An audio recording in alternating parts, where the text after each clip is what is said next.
13 साल अफगान लड़का फिल्मी अंदाज में तैयारे के लैंडिंग गियर में छुपकर दिल्ली पहुंच गया। भारतीय मीडिया के मुताबिक लड़का काबुल एयरपोर्ट के ममनुआ हिस्से में दाखिल होकर अफगान एयरलाइन KM की परवाज RQ4401 के लैंडिंग गियर कंपार्टमेंट में छुप गया।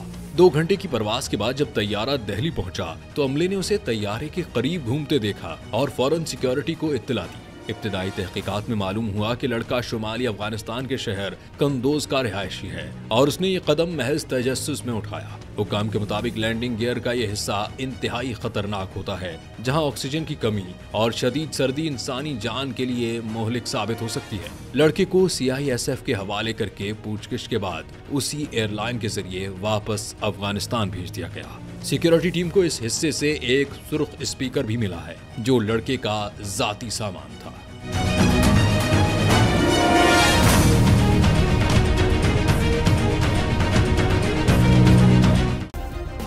सब्सक्राइब करें और बेल दबाएं ताकि कोई खबर रह न जाए।